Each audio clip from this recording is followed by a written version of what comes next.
Guys, selamat datang kembali di channel Movie Klonal. Gimana kabarnya? Baik kan? Tentunya dong. Oke, di video kali ini, Mimin bakalan menceritakan dongwuwa yang berjudul Xinxia. Sedikit sinopsis, selama ribuan tahun seorang pejuang kota hidup kembali. Dengan seorang gadis yang terlihat persis seperti saudara iparnya. Mereka melawan kejahatan dan menjadi pahlawan untuk mengembalikan keadilan. Era negara-negara yang bertikai sudah berakhir, dengan aksesi satu kaisar sejati Tiongkok. Perdamaian akhirnya telah tiba. Namun seiring berjalannya waktu, kaisar mulai menyadari kefanaannya sendiri. Dalam tindakan putus asa untuk keabadian, kaisar mengundang sekte-sekte gelap ke istana. Si MC mengorbankan dirinya agar keinginan kaisar untuk menyelamatkan keluarganya. Dan nasib yang lebih buruk daripada kematian. Apa yang terjadi selanjutnya kita akan segera mengetahuinya. Tanpa berlama-lama lagi, langsung saja kita ke alur ceritanya dalam durasi 1 jam penuh. Let's go!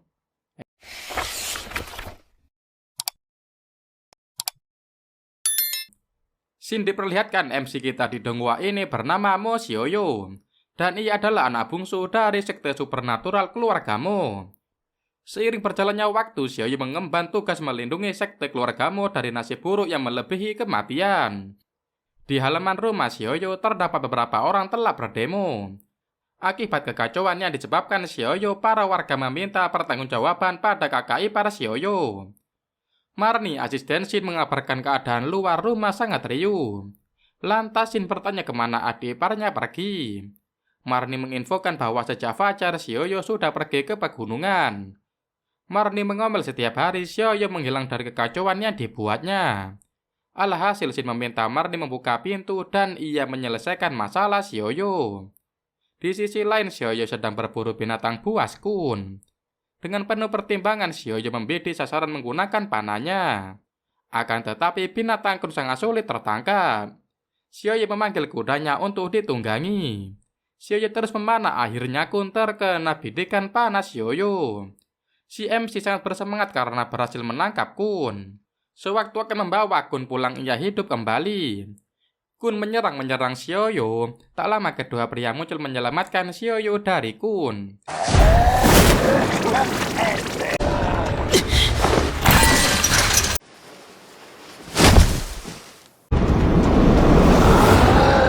Xin beralih ke kediaman rumah Xiaoyu. Xin membereskan satu persatu masalah yang diciptakan Xiaoyu. Lantas Marni mengomel Xin terlalu murah hati membayar banyak uang sebagai kompensasi.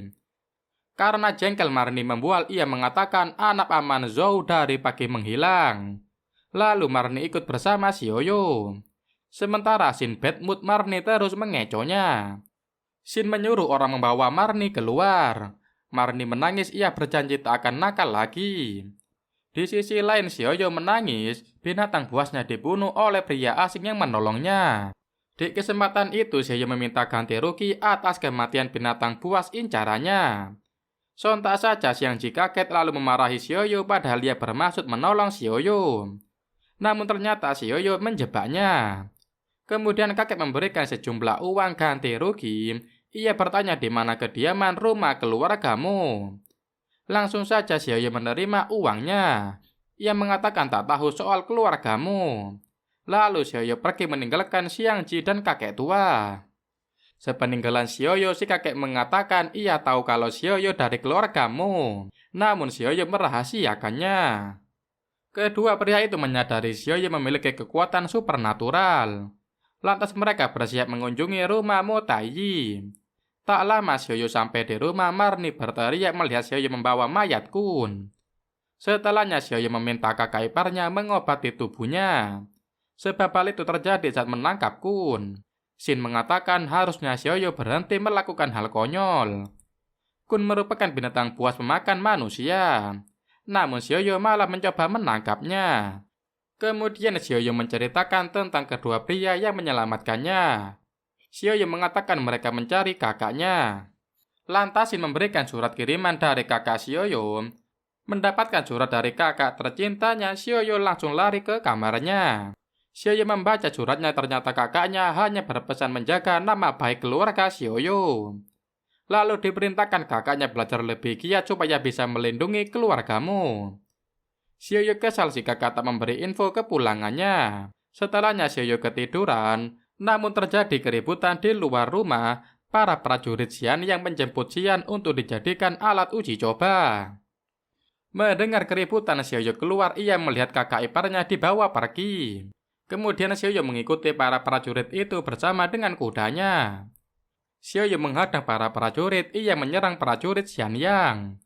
Xiaoyu bermaksud ingin ikut dengan Xin. Para prajurit menangkap Xiaoyu. Di kesempatan tersebut, Xiaoyu meminta ikut serta bersama kakak iparnya. Alhasil prajurit membawanya ikut.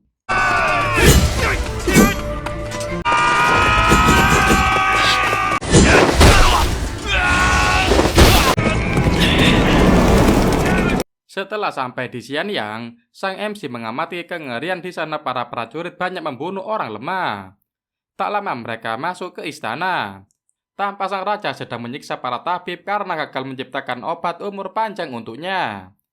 Kakak kandung Xiaoyu bernama Mo Taiyi selaku anak pertama dari sekte supranatural keluarga Mo. Taiyi menciptakan obat umur panjang untuk kaisar. Namun kaisar ingin uji coba dilakukan oleh istri Mo Taiyi. Kaisar memerintahkan si meminum obat lalu masuk ke peti mati dikubur selama bertahun-tahun. Jika Xin masih hidup, kaisar baru mengakui obat buatan Mo Taiyi. Melihat ketidakadilan itu, Xiaoyu meminta agar dirinya menggantikan Xin. Xin berpindah ke ribuan tahun setelahnya. Tampak seorang wanita bernama Xin yang diyakini merupakan reinkarnasi kakak ipar Xiaoyu. Sontak saja Xin kaget menyadari keterlambatannya. Xin sedang bersiap pergi menemui seniornya. Selesai bersiap, Xin bergegas pergi. Tak lama Xin tiba di reruntuhan Gunung Mang. Xin berserta senior melihat patung prasejarah. Sekarang Xin mengamati patung Xiao Feng, salah satu 12 prajurit emas. Mendadak keadaan menjadi gelap. Senior telah hilang. Xin ketakutan. Tiba-tiba muncul Mi Bao Lairen, si pembunuh harta karun yang memiliki kekuatan supernatural. Mi Bao Lairen sangat senang. Ia ingin mencuri seluruh patung peninggalan prasejarah. Lantas Xin menanyakan identitas Mi Bao, lalu ia memperkenalkan dirinya. Xin curiga dengan Mi Bao. Ia memukul Mi Bao dengan tinjunya. Di kesempatan itu Xin kabur sambil membawa helm prajurit Xiao Feng. Lalu Mi Bao mengejar Xin dan menyerang Xin. Sontak saja Mi Bao kaget melihat seorang lelaki keluar dari patung. Ternyata yang keluar adalah Xiaoyu. Ia masih hidup selama ribuan tahun. Xiaoyu melindungi Xin. Ia menyerang Mi Bao hingga pingsan. Setelahnya Xiaoyu kesakitan. Ia mengingat ribuan tahun lalu sewaktu diawetkan di dalam patung. Ternyata obat ciptaan kakaknya memanglah manjur. Tak lama Mi Bao sadar. Ia takjub melihat fakta di depan matanya. Bukan hanya sekedar sejarah tertulis mengenai obat pemanjang umur. Sekarang Xiaoyu keluar dari patung yang dicor semen. Si pemburu harta karun sangat gembira menyaksikan kejadian hari ini. Sementara Xin kebingungan manusia keluar dari patung.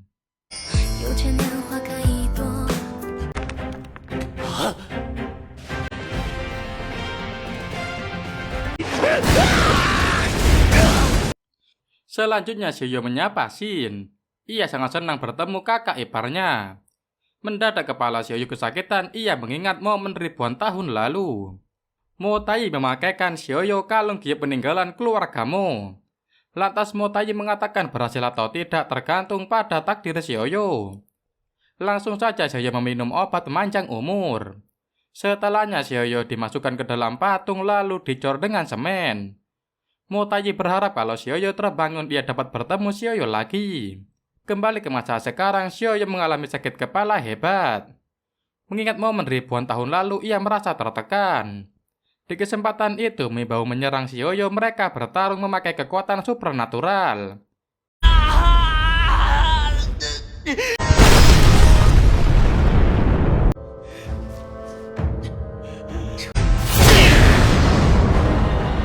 Tak lama para polisi datang menangkap Xiaoyu dan Xin. Sementara Mi Bao berhasil lari bersama monyet peliharaannya. Alhasil mereka diringkus ke kantor polisi.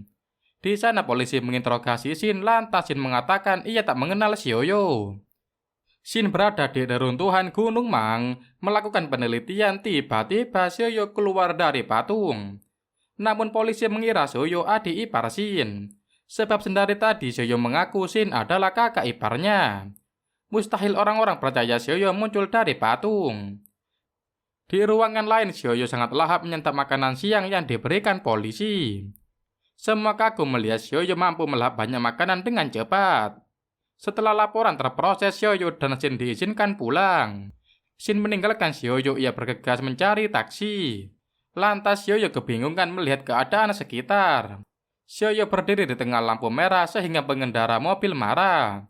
Dengan mudahnya Xiaoyu mengangkat taksi sehingga taksi itu menabrak mobil lain. Si MC bermaksud ikut pulang bersama kakaknya. Xiaoyu telah menyebabkan kecelakaan beruntun lalu lintas. Kemudian mereka berdua kembali ke kantor polisi untuk bertanggung jawab atas kekacauan yang terjadi. Lagi-lagi Shin mengamuk karena Xiaoyu ia mendapat banyak masalah. Lantas Pak Polisi berbisik pada Xiaoyu. Ia mengatakan agar Xiaoyu cepat menyelesaikan perkara supaya kakak ipar Xiaoyu mengamuk. Tak lama muncul orang suruhan keluarga Hong Shin.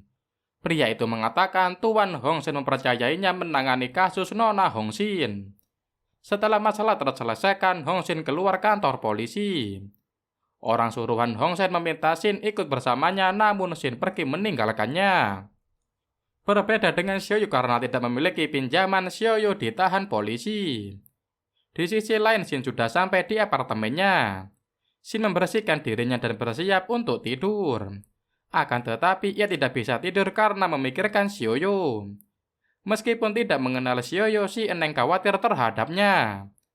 Dengan berat hati terpaksa Shin menghubungi kantor polisi menanyakan keadaan Xiaoyu. Akan tetapi kantor polisi tak menjawab telepon Shin. Alhasil ia memutuskan mengunjungi kantor polisi. Di sisi lain Xiaoyu diganggu oleh teman satu selnya. Mereka ingin mengambil kalung giok milik Xiaoyu. Dengan percaya diri salah satu seorang pria hampir menarik kalung giok. Namun Xiaoyu menahannya, ia menghajar para pria yang mengganggunya. Bos dari ruangan tahanan kesal melihat anak buahnya disiksa. Di kesempatan itu segerombolan pria menyerang Xiaoyu. Si MC santai saja menanggapi mereka. Ia memukul para pria hingga babak belur. Setelahnya mereka tunduk ketakutan melihat Xiaoyu.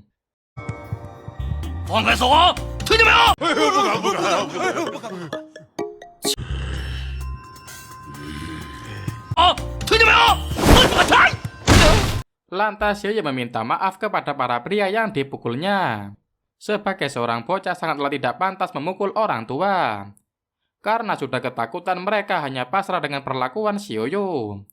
Lalu Xiaoyu bertanya bagaimana cara bertemu kakak iparnya. Para pria itu menjawab Xiaoyu harus melarikan diri dari penjara. Di kesempatan tersebut Xiaoyu menggunakan sihir apinya membobol dinding tahanan.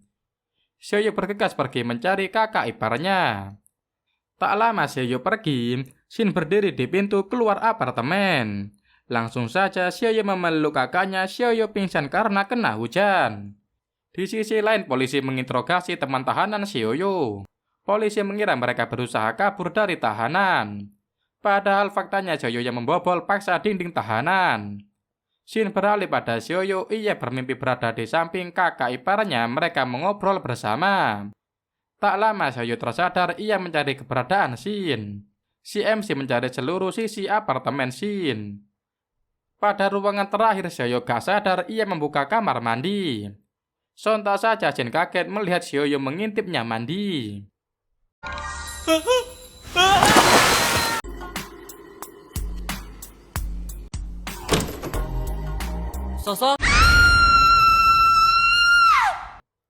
Selanjutnya selesai Shin mandi, ia mengomeli Xiaoyu.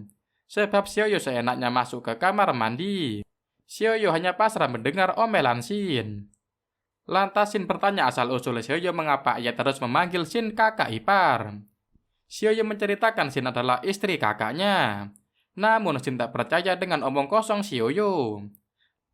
Lalu Shin berpesan ketika ia pergi bekerja, Xiaoyu harus sudah angkat kaki dari rumah Shin.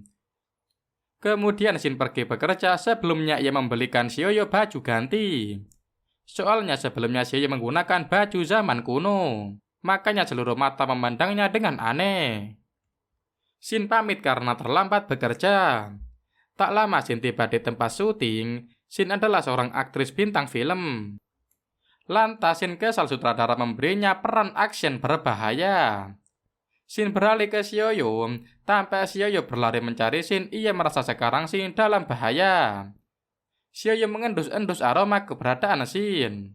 Aroma badan Shin semakin terasa. Xiaoyu melihat ke arah Shin. Sontak saja Xiaoyu kaget menyaksikan Shin diserang oleh beberapa pria. Sementara Shin hampir terjatuh sewaktu adegan terbang, tapi yang menahan tubuhnya lepas. Langsung saja Xiaoyu menangkap sang kakak dan para pemain lain. Sutradara memarahi Xiaoyu karena mengacaukan syuting. Kemudian Shin mengatakan pada sutradara bahwa ia mengenal Xiaoyu. Namun sutradara tidak peduli dengan ucapan Shin. Sutradara mengajak Xiaoyu mengobrol, ia ingin menjadikan Xiaoyu pemeran pengganti adegan action. Akhirnya Shin senang, akhirnya adegan terbang-terbang diganti oleh Xiaoyu. Selesai syuting mereka pulang bersama. Di sepanjang perjalanan mereka mengobrol santai bagaikan teman dekat. Shin bertanya apakah Xiaoyu berasal dari zaman kuno dan kemari untuk mencari kakak iparnya yang hilang. Xiaoyu menjawab ia juga bingung ketika terbangun dari makam patung, ia melihat dunia sudah berubah.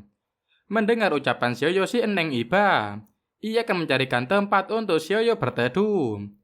Xiaoyu tinggal di atas atap dengan beralasan tilam, namun Xiaoyu tidur dengan nyaman. Sontak saja Xiaoyu kaget, ia merasa Shin berada dalam bahaya. Langsung saja Xiaoyu sigap mencari Shin. Setibanya di rumah Shin, keadaan menjadi kacau. Seluruh bagian rumah berserakan, seorang pria telah menculik Shin. Tiba-tiba banyak tikus mengerubungi Xiaoyu dengan sigap. Ia menggunakan sihir apinya untuk membakar segerombolan tikus. Lalu Xiaoyu melihat kertas bertuliskan tempat alamat penculik membawa Shin. Mencium aroma kertas, Xiaoyu yakin yang menculik Shin adalah Mi Bao. Di sisi lain Shin berteriak memanggil pertolongan. Mi Bao muncul, ia mengatakan sia-sia saja Shin berteriak, tak satupun orang akan mendengarnya. Alasan Mi Bao menculik Shin supaya Xiaoyu terpancing, lalu Mi Bao bisa menangkap Xiaoyu. Lantas Shin mengatakan ia tidak sedekat itu dengan Xiaoyu. Mustahil Xiaoyu menolongnya lagi. Mi Bao tertawa, ia mengatakan kalau belum dicoba mana tahu hasilnya. Mi Bao memperkenalkan dirinya si pemburu harta karun yang memiliki kekuatan supranatural. Harta karun legendaris tertulis dalam sejarah terikat pada obsesi, sehingga mempunyai kekuatan luar biasa. Mi Bao bukanlah orang biasa. Serta Mi Bao juga mengucapkan terima kasih pada Shin. Jikalau Shin yang tidak berlarian di reruntuhan Gunung Mang, mustahil Mi Bao bisa menemukan patung hidup dari zaman prasejarah. Di sisi lain, polisi mendapat kabar ada yang meminta pertolongan dari arah pabrik kosong Tang Kue. Langsung saja polisi bergegas menuju pabrik. Shen beralih ke Xiaoyu tanpa dirinya telah tiba di pabrik kosong. Melihat kehadiran Xiaoyu, si Mi Bao sumringah, akhirnya Xiaoyu datang juga. Sewaktu Xiaoyu ingin menyelamatkan Shin, Mi Bao menyerangnya. Alhasil Xiaoyu membalas Mi Bao. Melihat hal itu, monyet peliharaan Mi Bao berubah menjadi monster. Lalu si monyet bertarung dengan Xiaoyu. Mi Bao bertaruh jika Xiaoyu kalah, maka Xiaoyu harus memberikan informasi tentang peninggalan prasejarah yang berada di reruntuhan Gunung Mang bawah tanah. Di kesempatan itu, monyet menyerang Xiaoyu dan pertarungan semakin sengit.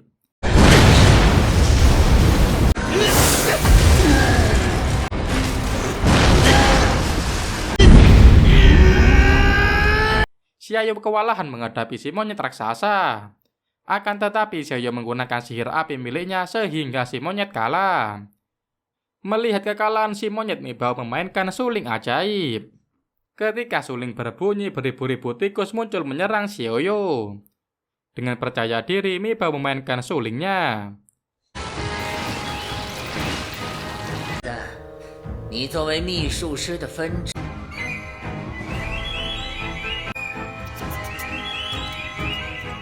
Sementara Xiaoyu sudah dikerubungi tikus. Kemudian Xiaoyu menggunakan sihir apinya mematahkan suling.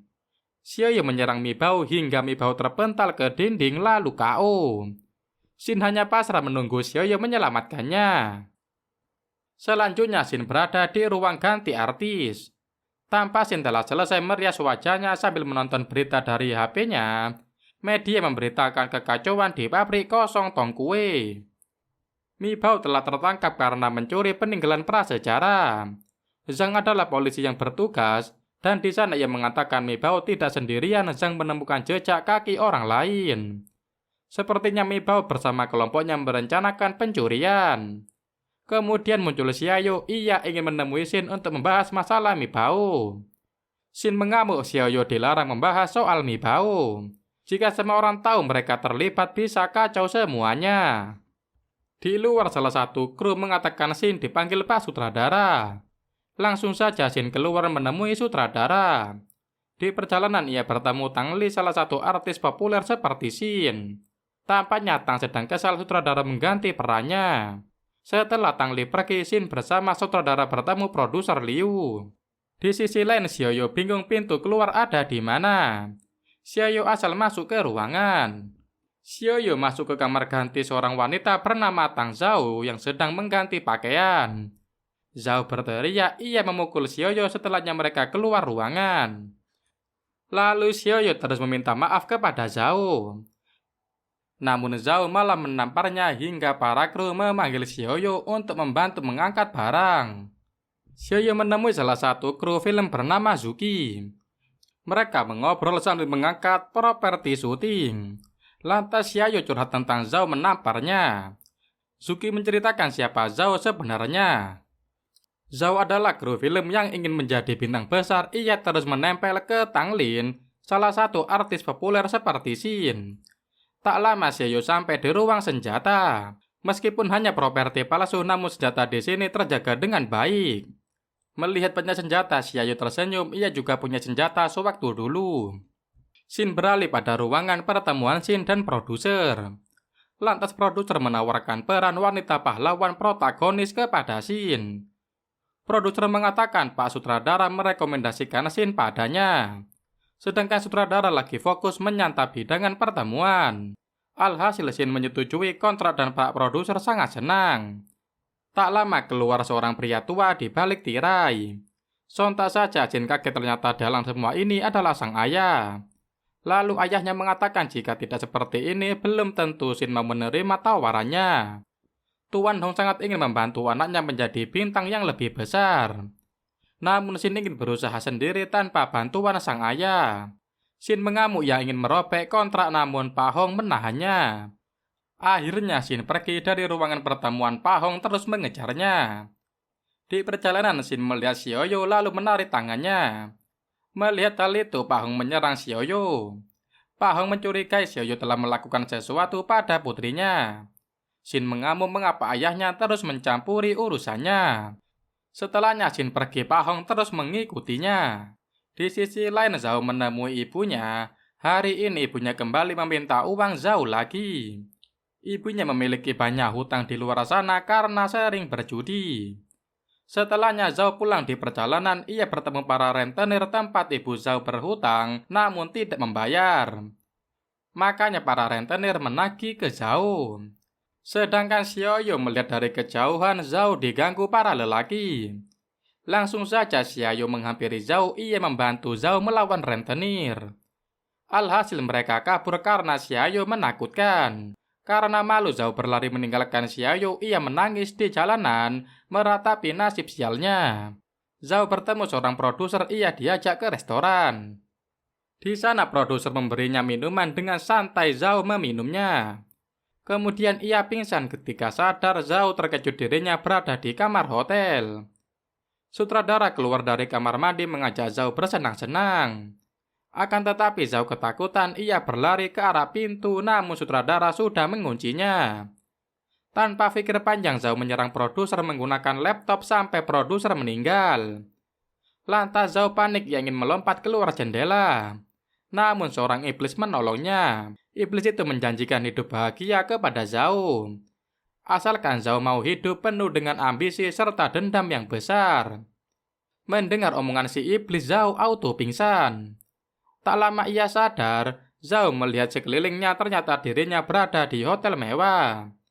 Zhao melihat ke arah cermin, sontak saja ia terkejut. Wajahnya berubah menjadi artis populer Tang Li.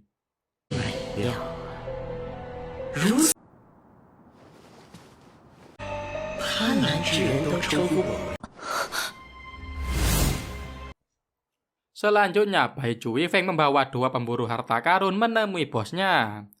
Mi Bao dan Bai Lai memperkenalkan diri kepada bos asosiasi. Bos mengatakan duo pemburu telah membuat kesalahan melanggar aturan asosiasi. Mi Bao tertangkap polisi mengambil peninggalan prasejarah serta Bai Lai menghancurkan rumah sakit. Bos marah menyuruh duo pemburu harta karun bertanggung jawab. Lantas Mi Bao memohon diberi satu kesempatan oleh bos. Mi Bao menjelaskan patung-patung hidup dinasti Qing muncul untuk pertama kalinya. Mi Bao juga sudah pernah melawan si bocah yang keluar dari patung. Jika reruntuhan memang merupakan simpul legendaris harta karun, maka Xiaoyu adalah kunci utama yang dibutuhkan. Alhasil bos asosiasi memberikan kesempatan kedua pada duo pemburu harta karun. Setelahnya duo pemburu pergi melanjutkan tugasnya. Bai Jui Feng mempertanyakan apakah si bos memiliki rencana lain. Lalu bos asosiasi menerbangkan kertas berisi banyak hal menarik untuk dibaca Jui Feng. Xin beralih pada Xiaoyu dan Xin. Kedua insan kebingungan melihat lokasi syuting dalam proses pemindahan. Sontak saja Xiaoyu dan Xin kaget mendadak Tuan Hong muncul dengan tingkah konyolnya. Tuan Hong memisahkan jarak Xin dan Xiaoya lalu ia mengatakan dirinya akan memindahkan syuting ke kota lain. Mendengar ucapan ayahnya, Xin jengkel ia pergi meninggalkannya. Tuan Hong mengikuti Xin meskipun Xin akan ke toilet. Sementara Xiaoyu berjalan santai mengamati lokasi syuting. Tiba-tiba Tang Li menghampirinya mengucapkan terima kasih. Xiaoyu heran sejak kapan ia menolong Tang Li. Dalam hati Tang Li bergumam ia adalah Zhao. Kemarin waktu ingin bunuh diri keadaannya berubah 100%. Iblis memberikan Zhao kehidupan baru. Tang Li mengingat semalam di hotel asisten Tang Li menginfokan jadwal syuting padanya. Zhao terkaget ia memastikan berulang kali di cermin. Zhao yakin masuknya jiwa Zhao ke tubuh Tang Li merupakan kehidupan baru untuk Zhao. Kembali ke obrolan, si Xiaoyu masih kebingungan mendengar ucapan Tang Li. Tak lama Tuan Ma muncul menggunakan mobil sport keren, ia menghampiri Tang Li. Tuan Ma menyapa Tang Li dan ia ingin mencium Tang Li. Namun Tang Li bersembunyi di balik bahu Xiaoyu. Tuan Ma kesal mengapa pacarnya berlindung kepada bocah. Kemudian Xin muncul dan melihat Tuan Ma memberikan cek berisikan uang. Ma menyuruh Xin mengambil peran pahlawan wanita di agensi lain supaya Tang Li bisa mengambil peran itu. Tuan Hong muncul menarik cek dari Ma. Hong mengatakan agensi milik keluarga Ma masih berhutang kepadanya. Sementara Ma jengkel ia menyuruh Tuan Hong mengambil hutang lama ke kantor agensi Ma. Keduanya malah adu kekayaan. Hong memperlihatkan jam mahalnya. Tak mau ketinggalan Ma juga memamerkan barang mewahnya. Melihat hal konyol itu, Xin merasa ilfil. Setelahnya Ma kabur dari lokasi syuting sementara Xin dan lainnya menunggu lokasi syuting baru. Xin kesal lokasi berpindah ke daerah Chuhan yang penuh dengan pepohonan. Tuan Hong sangat bangga tempat pilihannya sangat kece bagi Hong. Selesai memantau lokasi Xin dan Xiaoyu pulang. Di rumah Xin mengomel peran dramanya sangat kuno. Lalu Xin bertanya pada Xiaoyu seberapa mirip Xin dengan kakak ipar Xiaoyu. Mereka mengobrol santai membahas masa lalu Xiaoyu. Tak lama senior mengunjungi rumah Xin. Senior terkejut mengetahui Xiaoyu keluar dari patung. Xiaoyu berkata dirinya berasal dari zaman dinasti Qin. Mendengar fakta tersebut, senior menceritakan tentang sejarah tertulis. Xiaoyu heran mengapa sejarah dinasti Qin di buku sejarah mereka berbeda dengan kehidupan yang dijalani dulu. Mereka menceritakan ketika Raja Qin mencari obat panjang umur di perjalanan ia mati. Sementara aslinya kakaknya diculik dan dipaksa membuat obat. Xin menceritakan Jenderal Xiang Ji mengambil alih pemerintahan Raja Qin. Ia mengacaukan desa menyebabkan banyak kematian warga.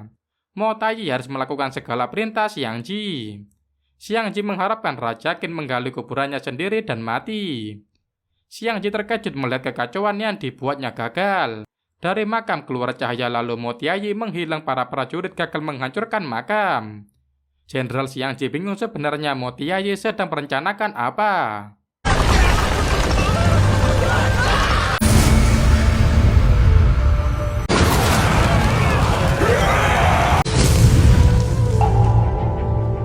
Selanjutnya Xiang Ji marah besar menyadari Mo Tianyi telah hilang.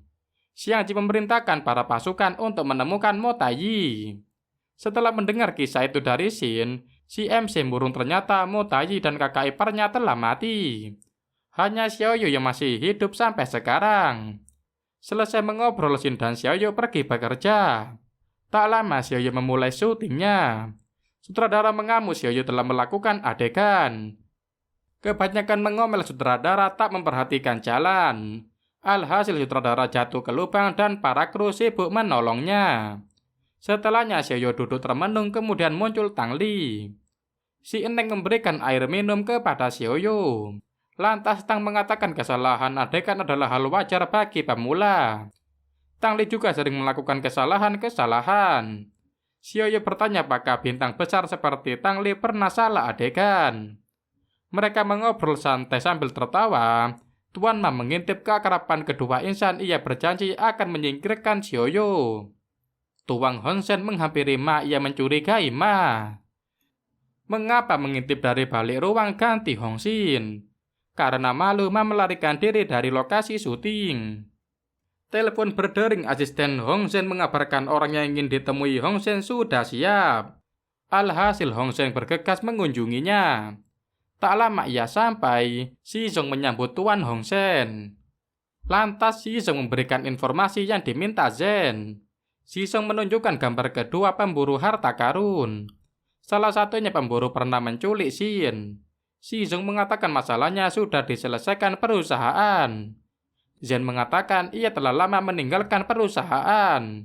Maka Zen tak ikut campur soal perusahaan lagi. Zen mengomel kalau perusahaan mengganggu putrinya lagi, ia akan sangat murka. Lalu Si Zong mengatakan sepertinya bukan hanya karena Xin Tuan Hong menyelidiki kasus ini. Akan tetapi sebab lainnya 7 tahun lalu Hong Sen putra dari Zen menghilang saat mencari harta karun di reruntuhan. Si Zong meyakini Hong Sen mempunyai rencana lain, makanya sibuk mencari banyak info. Mendengar ucapan Si Zong, Tuan Hong mengatakan Si Zong tak perlu ikut campur. Xin beralih pada ruangan Tuan Ma. Tampak dirinya sangat kesal, ia melempar panah mainan ke arah foto Tuan Hong. Ma jengkel Hong selalu mempermalukannya. Ma berambisi membalas perlakuan Hong kepadanya. Namun para ajudan Ma menyarankan supaya Ma berhenti merespon Hong, sebab Tuan Hong Sen sangat berbahaya. Dahulu Hong Sen adalah seorang petinju berbahaya, bahkan ia disebut monster terkuat. Makanya Tuan Ma harus berhati-hati. Lalu Ma memutuskan menyalurkan amarahnya kepada Xiaoyu. Sebab selain kesal pada Zen, ia juga merasa terganggu Xiaoyu mendekati Tang Li. Setelahnya Ma menyusun rencana menyerang Xiaoyu. Di sisi lain Xin mencari Xiaoyu di atap rumah. Xin heran atap berubah seperti kandang hewan. Ada ayam, burung, bahkan seekor babi besar berada di atap. Xin membuka tenda tempat Xiaoyu tidur. Di sana Xin menemukan buku diari Xiaoyu. Lantas Xin membacanya, ia melihat Xiaoyu menulis banyak hal tentang reruntuhan. Di kesempatan itu Xin pergi mencari Xiaoyu. Xin takut Xiaoyu tertangkap aparat karena masuk ke reruntuhan Gunung Mang. Tak lama Xin tiba di reruntuhan, ia mencari keberadaan Xiaoyu. Sontak saja Xin kaget ada yang menariknya. Ternyata itu adalah Tuan Hong Sen. Ayahnya menyuruh Xin pergi dari reruntuhan. Setelahnya muncul senior Xin kaget melihat ayahnya bekerja sama dengan senior.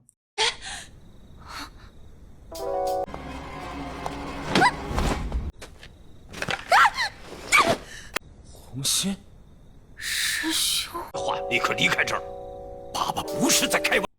Lantas Hong Sen menceritakan alasannya berada di reruntuhan untuk mencari info tentang Hong Feng. Beberapa tahun lalu, Hong Feng mencari informasi harta karun bersama para arkeologi lainnya. Mereka meneliti peninggalan prasejarah. Namun mendadak muncul cahaya di balik dinding batu. Cahaya itu menarik Hong Feng masuk ke bebatuan. Senior menyaksikan seluruh kejadian, alhasil dirinya dan Pak Hong menyelidiki reruntuhan. Sampai sekarang Hong Feng, kakaknya Hong Xin, belum ditemukan. Senior masih ingat lambang yang berada di bebatuan. Sementara Xiaoyu berhasil menemukan lambang pada dinding bebatuan. Xiaoyu mengingat momen dirinya mencari tulisan Mo Taiyi. Xiaoyu kebingungan mencari salah satu tulisan kakaknya. Melihat kebingungan Xiaoyu, Xin memberikan tulisan yang dicari Xiaoyu. Sontak saja Xiaoyu terkejut bagaimana kakak ipar menemukannya. Xin mengatakan karena Mo Tiayi memberikan lambang pada setiap hasil tulisannya. Makanya Xin dengan mudah menemukannya.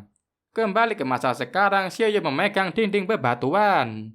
Ia menyadari lambang itu sama seperti lambang tulisan kakaknya.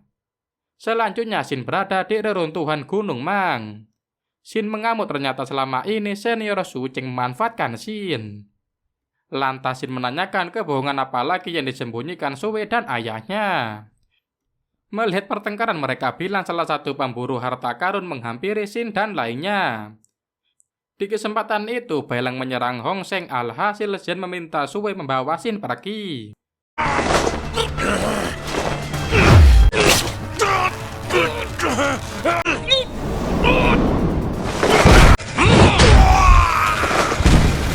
Lalu Xin mengambil tablet dari tangan Sue. Tablet itu tersambung dengan CCTV reruntuhan, sehingga Xin dapat melihat kebenaran Xiaoyu sekarang. Xin berlari mencari Xiaoyu. Xin teringat momen sewaktu Xiaoyu mengatakan pada Tuan Hong ia akan menjaga Xin sampai akhir hayat dan menjamin keselamatan Xin. Kembali ke masa sekarang, Xin berlari mencari Xiaoyu namun ia ditahan oleh senior Sue. Di sisi lain, Tuan Ma mengacak-acak lokasi syuting untuk mencari Xiaoyu. Sebelumnya, Ma sudah menghubungi Tang Li. Ma mengancam melenyapkan Xiaoyu jika Tang Li menolak hidup bersamanya. Kemudian Ma menghancurkan lokasi syuting. Pak sutradara ketakutan melihat Tuan Ma dan mengacak-acak lokasinya. Kemudian Tang Li muncul untuk menghentikan Ma. Di kesempatan itu, Ma menyuruh pengawalnya menangkap Tang Li. Xin beralih pada reruntuhan. Xiaoyu sedang mengamati situasi reruntuhan. Xiaoyu menemukan banyak informasi di reruntuhan. Mendadak muncul Shizong berpura-pura menjadi seorang turis. Shizong menyadari Xiaoyu adalah kunci utama terungkap misteri reruntuhan. Lantas Shizong mengatakan ia hanya mencari keberadaan harta karun. Lalu Xiaoyu mengajak Shizong mencari bersamanya. Namun Shizong menolaknya, ia pergi meninggalkan Xiaoyu. Setelahnya Xiaoyu melanjutkan pencarian informasi. Di sisi lain, senior Sue menghentikan Xin. Dan ia mengatakan reruntuhan tempat berbahaya untuk Xin. Sontak saja Xin kaget senior diserang oleh Mi Bao. Lantas Mi Bao mengatakan ia akan menggunakan Xin untuk memancing amarah Hong Zhen. Setelahnya muncul Shizong menyelamatkan Xin. Mi Bao menyerang Xin dan kawan-kawan. Ia memainkan suling saktinya untuk memanggil pasukan tikus. Akan tetapi para tikus diserang oleh sihir kertas Shizong. Kertas Shizong menjelma menjadi kucing lalu melenyapkan para tikus. Di kesempatan itu Xin kabur meninggalkan Shizong dan lainnya.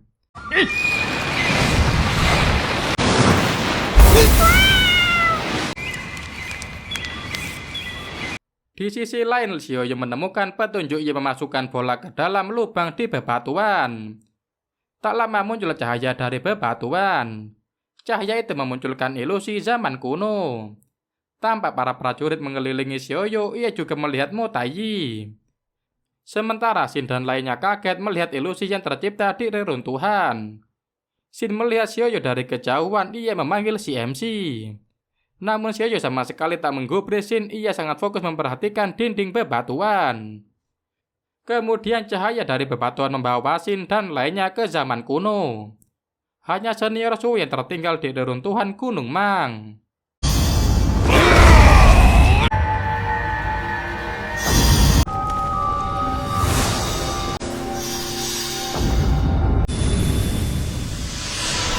Selanjutnya, Liu Ji menyambut kedatangan tetua. Liu Ji mengatakan ia menyiapkan beberapa prajurit untuk menyambut kedatangan Xiang Ji. Tak lama muncul Xiaoyu kaget masuk ke zaman kuno. Ling menyambut Xiaoyu. Ia mengatakan Liu Ji sudah lama menunggu Xiaoyu. Di sisi lain, Shin kebingungan melihat sekitar. Shin juga berada di zaman kuno. Shin kaget semua prajurit memanggilnya Jenderal Fan. Shin beralih kepada Xiuyu. Liu Ji mengatakan pada tetua penasihat kerajaan. Liu Ji dan Xiang Ji sedang mempererat tali persaudaraan. Shin berpindah pada Xiang Ji. Penasihatnya mengatakan Raja Wang Huai dulu membuat janji dengan para jenderal. Siapapun yang lolos akan menjadi raja. Sebelumnya Xiang Ji dan Liu Ji masih menjadi jenderal. Setelah lolos mereka menjadi calon raja. Selesai melakukan misi, siapa saja yang menang akan dinobatkan sebagai raja.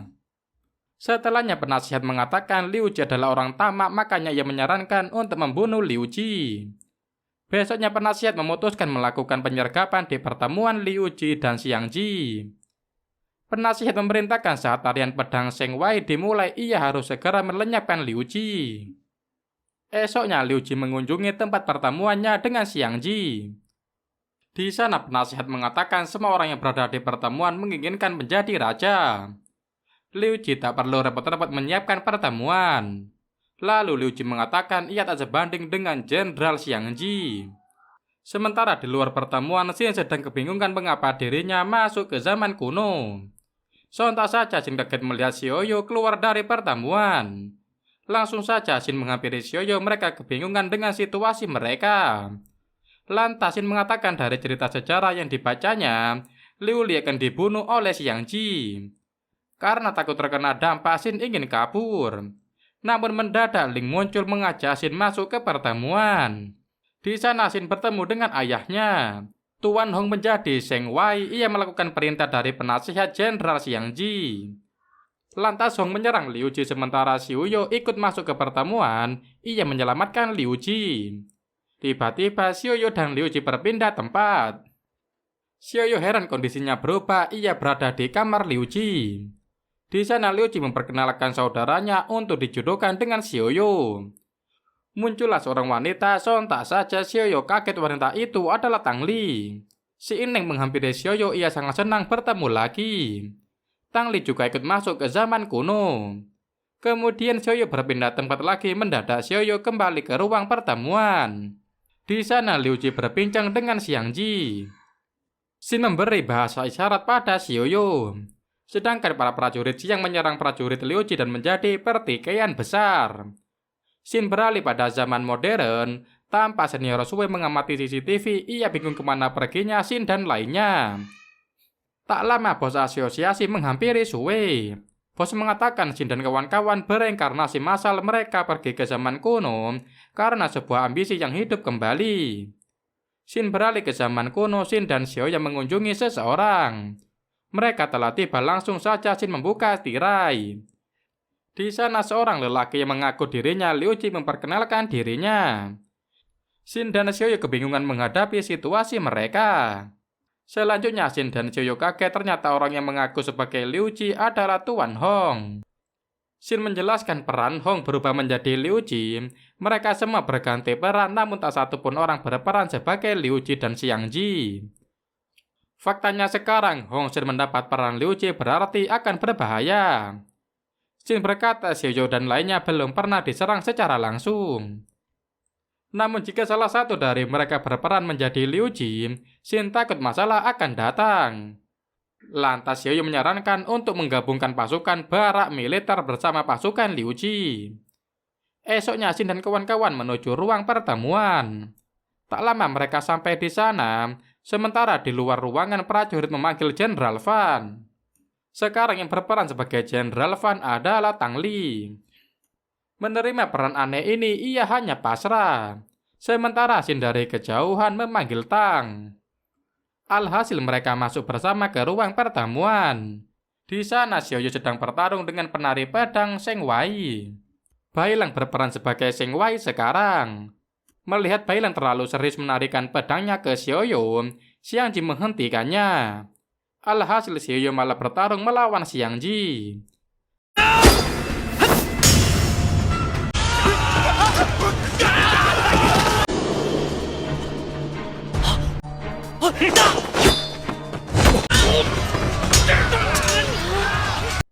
Penasihat Xiang Ji memerintahkan para prajurit segera membunuh Liu Ji. Kemudian keadaan semakin kacau, prajurit Liu Ji bertempur melawan prajurit Xiang Ji. Di kesempatan itu, Xin muncul menjemput Liu Ji dengan kudanya. Setelahnya mereka melarikan diri. Para prajurit terus menyerang mereka. Xiao Yu melihat Xiang Ji menembak panahnya ke arah Liu Ji. Melihat hal itu, Xiao Yu melindungi Liu Ji. Namun panah tersebut menembus tubuh Xiao Yu, sehingga panahnya hampir menancap ke Liu Ji. Ketika panah menembus tubuh Xiao Yu, kalung giok hijau miliknya hancur. Alhasil Xiao Yu dan lainnya menghilang. Liu Ji kembali ke wujud aslinya karena Hong Zhen sudah menghilang. Liu Ji melarikan diri meninggalkan Xiang Ji. Xin beralih pada Xiao Yu, tampaknya si MC terseret ke tempat lain lagi. Xiao Yu melihat kakaknya bertemu Xiang Ji. Mo Taiyi meminta Xiang Ji melenyapkan Kaisar Qin, karena pada pemerintahan Qin warga menjadi sengsara. Mo Taiyi juga menceritakan nasib Xiao Yu dikurung dalam patung. Mendengar ucapan Taiyi, Xiang Ji mengatakan ia akan mewujudkan keinginan Mo Taiyi. Lantas Mo Taiyi mengatakan ia akan membantu Jenderal Xiang Ji menyingkirkan Raja Qin. Lalu Xiao Yu berpindah tempat lagi. Ia melihat Mo Taiyi bersama kakak ipar sedang mengobrol. Kakak ipar mengatakan Jenderal Xiang telah menyebabkan banyak kematian. Lantas Mo Taiyi menjawab Raja Qin juga telah banyak membunuh nyawa manusia yang tak bersalah. Setelahnya Mo Taiyi mengunjungi Jenderal Xiang. Ia memberikan catatan strategi melawan Qin. Namun Xiang Ji membuang tulisan dari Mo Taiyi. Melihat kakaknya dihina seperti ini, Xiao Yu menjadi kesal. Tiba-tiba Xiao Yu terbawa ke tempat lain. Ia berada di lorong api bersama Xiang Ji. Xin beralih pada Tuan Hong. Ia kebingungan melihat sekeliling. Tuan Hong Zhen telah kembali ke masa modern.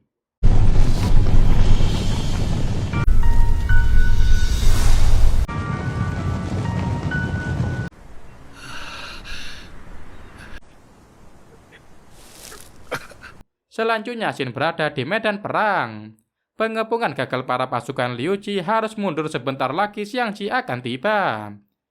Semua berlarian menghindari serangan panah.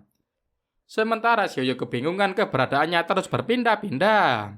Langsung saja ia mengikuti para pasukan kembali ke markas.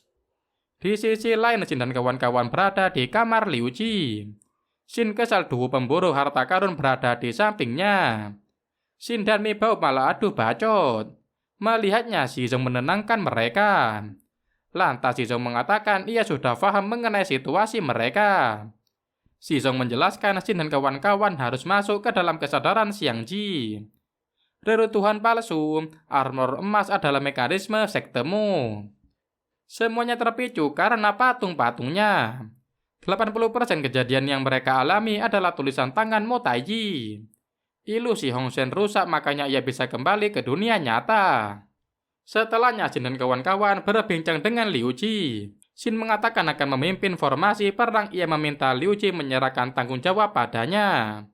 Selesai membuat rencana, Xin dan kawan-kawan menuju Jenderal Han. Di perjalanan, Tang Li bertanya pada Xin di mana keberadaan Xiao Yu. Lalu Xin mengingat momen ketika Xizong berbicara empat mata dengannya. Xizong mengatakan Raja Wang masih hidup setelah perjamuan sehingga ilusi tidak akan menghilang. Hanya Hong Zhen yang lolos, selebihnya harus melanjutkan ke tingkat berikutnya. Kembali ke obrolan Xin dan Tang Li, Xin mengatakan Xiao Yu masih berada di sekitar mereka. Tak lama mereka sampai, langsung saja Xin dan Tang Li masuk.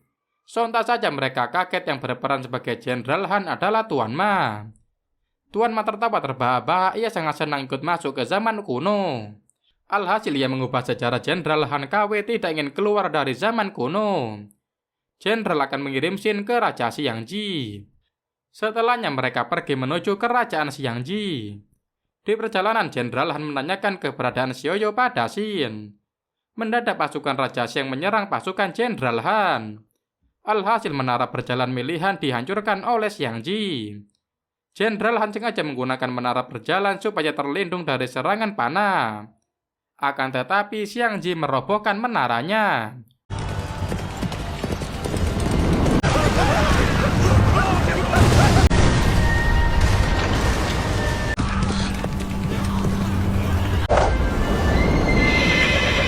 Jenderal Han terjatuh lalu Xiang Ji menculik Xin. Kemudian Xiao Yu dan lainnya kembali pada markas jenderal. Lantas Tang Li mengomel karena kebodohan Han membuat Xin diculik oleh Xiang Ji. Di kesempatan itu Xiao Yu mengajak Han bernegosiasi. Xiao Yu meminta Han bergabung bersamanya. Lantas Han menolaknya, namun Xiao Yu mengancam akan mengadukan jenderal kepada raja. Xiao Yu mengatakan akan menfitnah jenderal melakukan pengkhianatan bersama Xiang Ji. Mendengar ucapan Xiao Yu, ia langsung takut jenderal mengumpulkan pasukan untuk bergabung dengan Xiao Yu.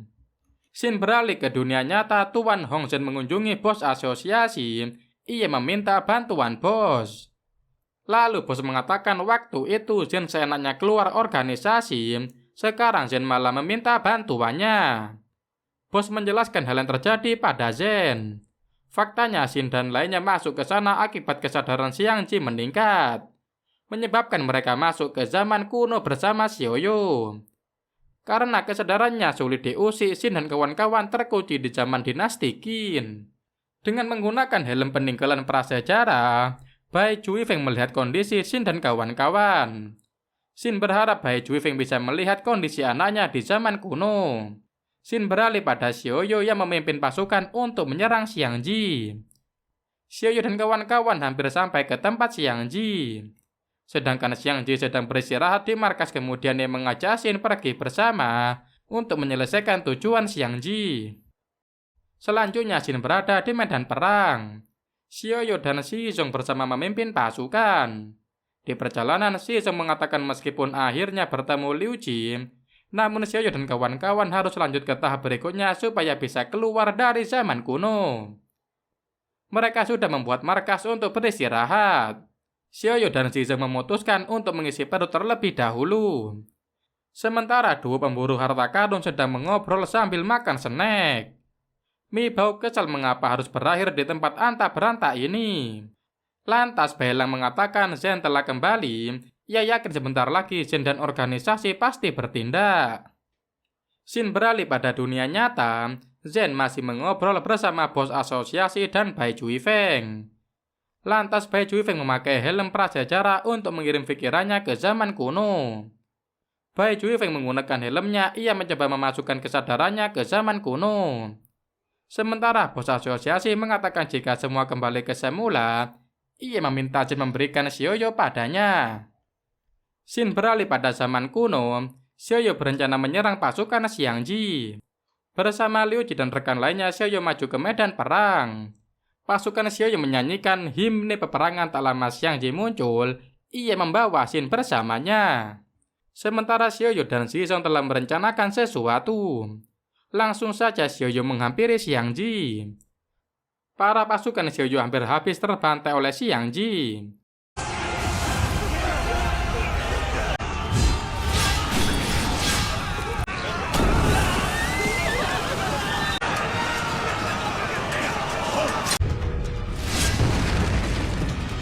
Lalu Xiao Yu melihat Xin duduk di kuda Xiang Ji.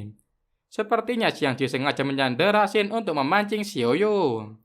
Kemudian Xiao Yu menyerang Xiang Ji, namun Xiang Ji malah menebas tubuh Xiao Yu.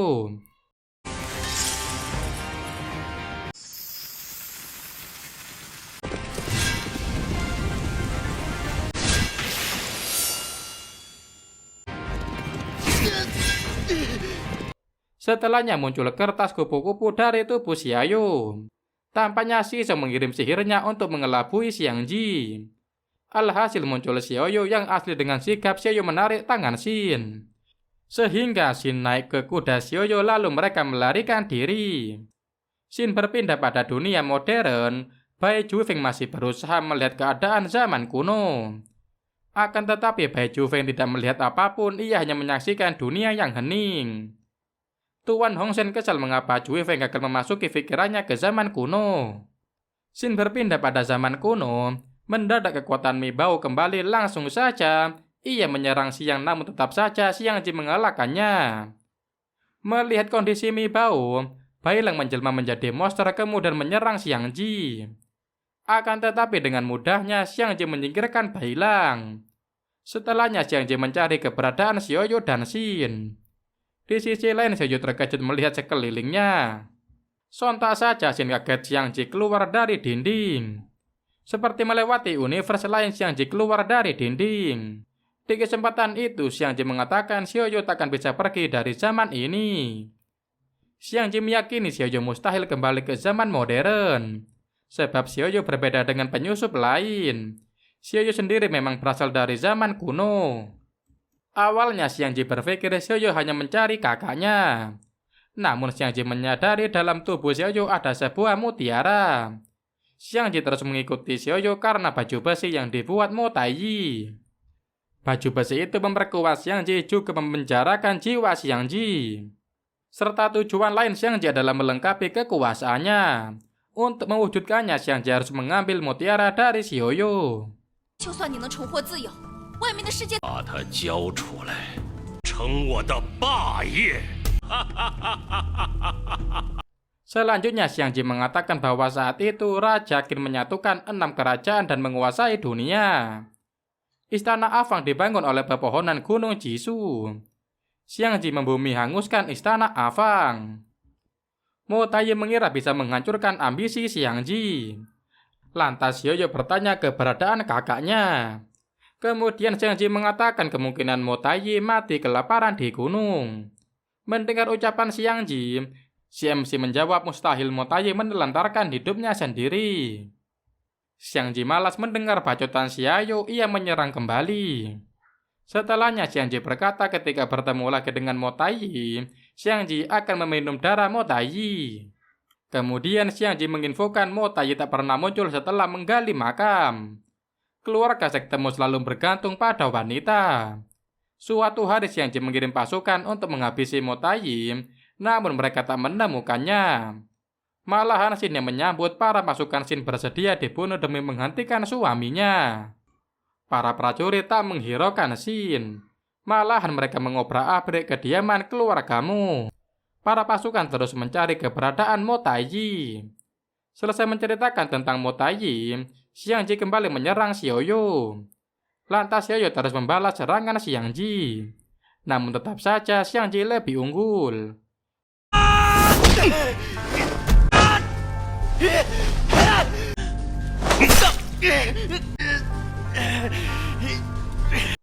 Xiang Ji memijak kepala Xiaoyu. Ia meminta Xiaoyu sukarela memberi mutiaranya. Lalu Shin menahan Xiang Ji, akan tetapi Xiang Ji malah menyerang Shin. Melihat Shin tertindas, Xiaoyu mengajar Xiang Ji. Namun Xiang Ji malah menghancurkan liotin giok Xiaoyu. Sehingga giok pecah lalu berubah menjadi serpihan mutiara besar. Shin berpindah pada zaman modern. Hong Zhen mengamuk melihat Bai Juifeng gagal melihat kondisi zaman kuno. Padahal Hong Zhen ingin tahu kondisi anaknya. Bai Juifeng mengatakan Xiang Ji melepaskan kendali kesadarannya. Sehingga pikiran Bai Juifeng gagal memasuki zaman kuno. Lantas bos asosiasi meminta Zhen tenang karena kemungkinan sebentar lagi mereka berhasil. Shin beralih pada pertarungan Xiaoyu dan Xiang Ji. Lantas Xiang Ji menyentuh salah satu mutiara. Mutiara memperlihatkan dunia modern kepada Xiang Ji. Lalu Xiang Ji bergumam, apakah ini dunia modern ribuan tahun setelah zaman kuno? Sementara keadaan dunia nyata menjadi kacau. Sementara teman-teman lainnya berpindah tempat ke medan perang tiba-tiba menghilang. Tang Li dan yang lainnya masuk ke pintu penghubung. Di sisi lain Xiaoyu kembali bertarung dengan Xiang Ji. Ia menghancurkan beberapa mutiara. Alhasil Xiang Ji menyerang Xiaoyu bertubi-tubi. Xiaoyu mengalami luka cukup parah.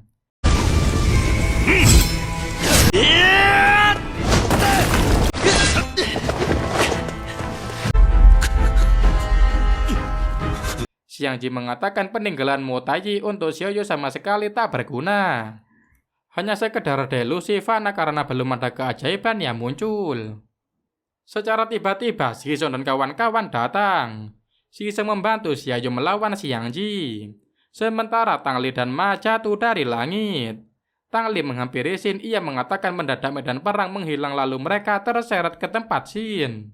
Sedangkan Xiaoyu dan Xiang Ji masih terus bertarung, mereka berpindah-pindah tempat.